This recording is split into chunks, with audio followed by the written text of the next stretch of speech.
I know you've been waiting for this for an entire week. From the steaming jungles of Costa Rica, camped beneath the flaming volcano at Lake Arenal, we have Steve Moutria with Torah Family Ministries back with us. Steve, you got to tell us the rest of the story. Welcome back to Shabbat Night Live. Thank you. It's great to be here. Well, Steve, we got a little of your background last time. Being raised in the church, your youth pastor, denominational and non-denominational churches, and then you got some videos in your hand by someone there in your congregation that started to change everything. Tell us. I want to hear that story again and take us to where we are today. Sure. When they gave me those DVDs after church, he said, "Here, watch these. You're just going to change everything, And so I said, okay, whatever, And then I go home and I start watching them that week.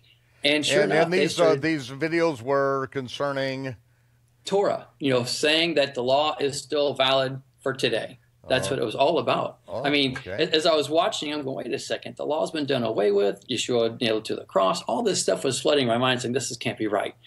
And so as I'm watching it, they're making these points. I'm going, well, that's not true. You got Ephesians over here. And then, well, you've got Colossians. You got to address this. But then as I kept watching it, I'm taking notes. I'm trying to be honest. He had some questions that I couldn't answer.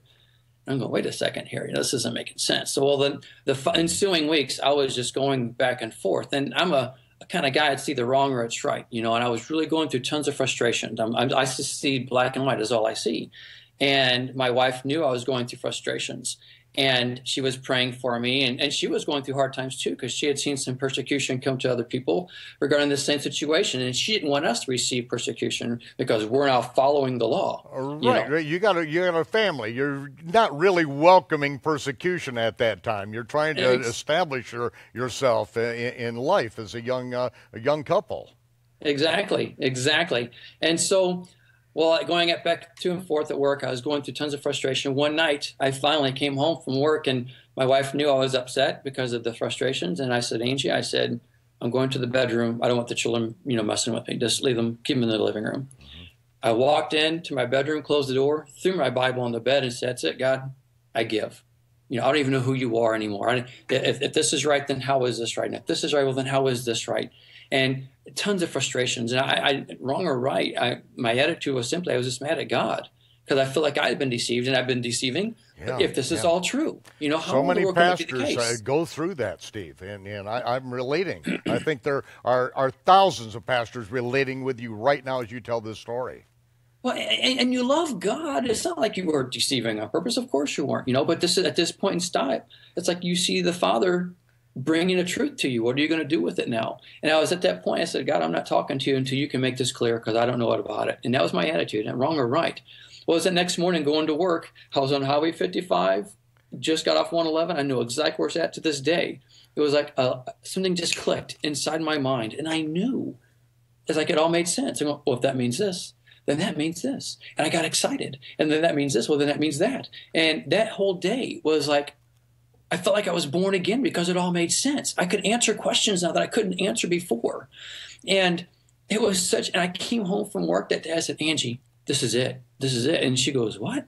And as I started explaining it to her, she's going, and then she's kind of, nervous of it. She knew, and she had been praying, God, if it's right, just reveal it to him. She had been doing it all this time. I didn't even know that, And well, then, of course, you get excited. And here's this funny thing. That afternoon, I'm studying, and I'm writing all these notes down because, man, my mind was just filled with all these thoughts.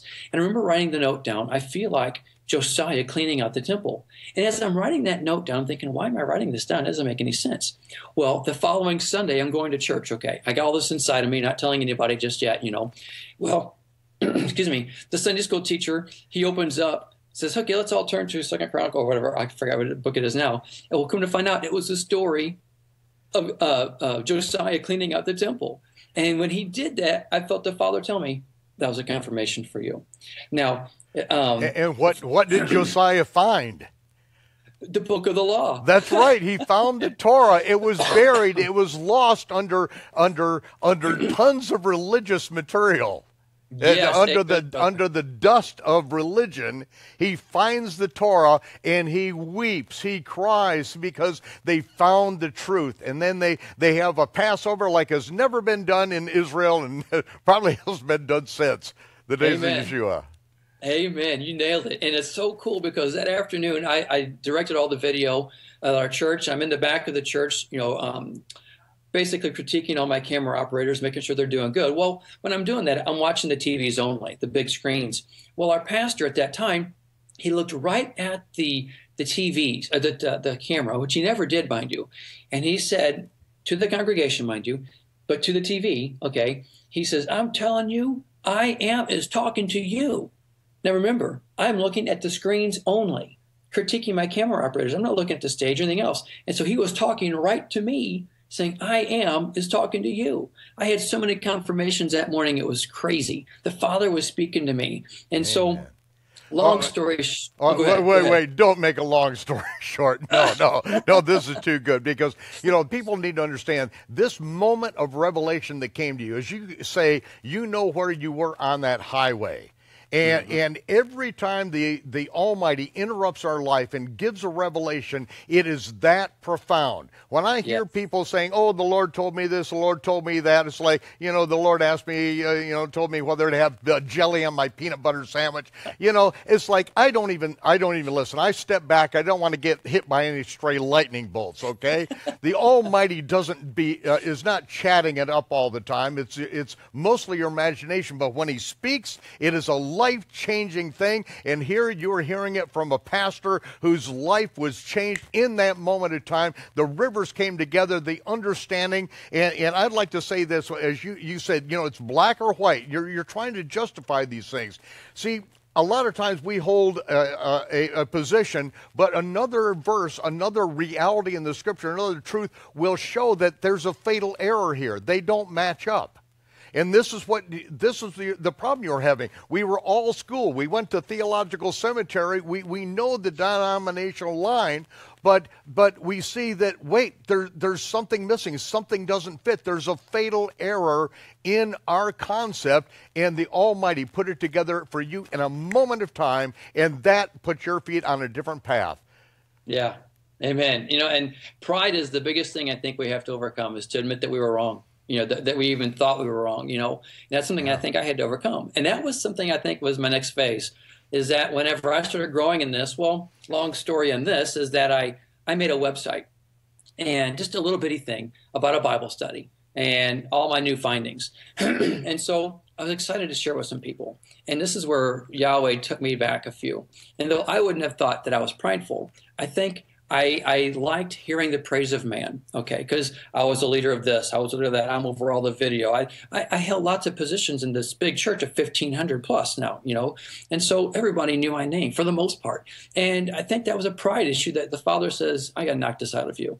Because when I started talking to people, well, I was virtually ran out the door almost. I was told I was I was called lots of names. And my pride was knocked down, and I got a cool story in this, because when the associate pastor, who was my best friend, mind you, and he was second in command, if you will, at that church, and we were very good friends. Well, I thought for sure he's going to understand us. I want to present it to him. Well, he didn't get it. And matter of fact, he just took my name and drug it through the mud, and he sent emails out to the whole church, 1,500 plus. And said, Steve's now following winds of doctrine of demons and this, that, and you name it. And I remember when that day happened, I mean, you felt like dirt.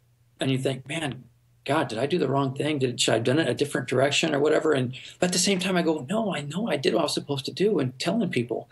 And that day, we had just started buying flowers for Shabbat, my wife and I. So this is Friday when he sends out this email. Well, my wife comes home and has this big flower bouquet, and it had this big strawberry in it. Now, there's a story behind this. A friend of mine had a dream about me, but this strawberry that I had bitten into, and it was horrible. It was just that, and it was just gross, but it looked good. And that was 6 months even before this.